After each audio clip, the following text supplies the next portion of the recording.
Kolkata night রাইডার্সের জন্য খুবই খারাপ খবর। বৃষ্টির জন্য খেলাকে বাতিল করা হলো এবং দুই দলকে এক এক করে পয়েন্ট ভাগ করে দেওয়া হলো।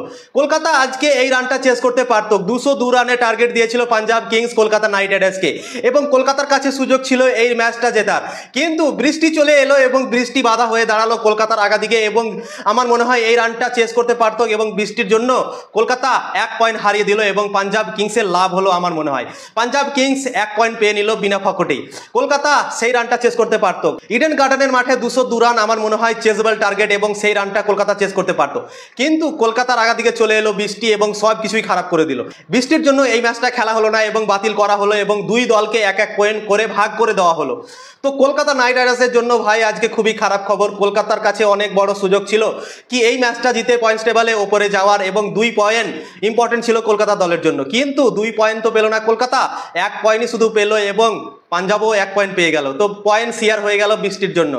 অসাধারণ ক্রিকেট আজকে চলছিল দুই দলের মধ্যে। প্রথমে পাঞ্জাব কিংস ব্যাটিং করার পরে তারা 201 রান করলো, অসাধারণভাবে কামব্যাক করলো কলকাতা নাইট রাইডার্স লাস্ট 6 ওভারে। সেই মনোবলটা নিয়ে তারা চেস করতে নামতো এবং আজকে রহমান পাওয়াল ছিল, রিঙ্কু সিং ছিল, আন্দ্রে রাসেল ছিল এবং গুরবাজও আমার মনে হয় আজকে জ্বলে উঠতে পারতো।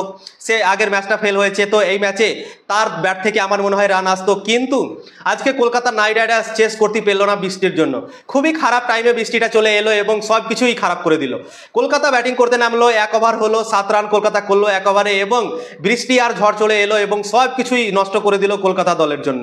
তো পাঞ্জাব কিংসের লাভ হলো, কিন্তু কলকাতা দলের জন্য আমার মনে হয় অনেক বড় লস হয়ে গেল আজকে। কলকাতা নাইট রাইডার্সের 9টা ম্যাচ হয়ে গেল এবং 7 পয়েন্ট নিয়ে তারা এখনো 7 নম্বরে আছে পয়েন্টস টেবলে এবং কলকাতা দলের জন্য ভাই আজকে ঠিক হলো না এই কাজটা। বৃষ্টি ভাই কেন এলো?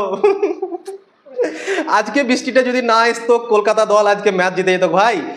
কলকাতার সময় তো এমনিতেই খারাপ চলছে, ঠিক আছে, এই আইপিএলে কলকাতা ভালো পারফরমেন্স করতে পারছে না এবং আজকের ম্যাচটাতেও প্রথম 14 ওভারে অনেকটা পিছিয়ে ছিল এবং কলকাতা দল লাস্ট 6 ওভারে কামব্যাক করলো এবং সেই কামব্যাকের জন্য আশা জাগলো সবার কি 202 রান টার্গেট আছে। তো ইডেন গার্ডেনের মাঠে এই রানগুলো চেস হয়ে যায়।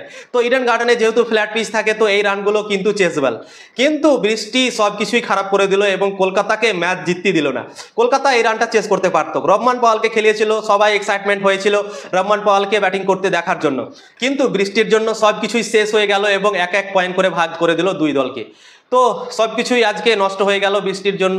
এরপরের ম্যাচ কলকাতা নাইট রাইডার্স দিল্লির বিরুদ্ধে খেলবে এবং কলকাতার এখন 5টা ম্যাচ বাকি আছে। 5টার মধ্যে কলকাতাকে এখন 5টায় জিততে হবে, তাহলেই তারা কোয়ালিফাই করতে পারবে, না তো কলকাতা দলের জন্য খুবই মুশকিল হয়ে যাবে এই আইপিএল 2025 সালে।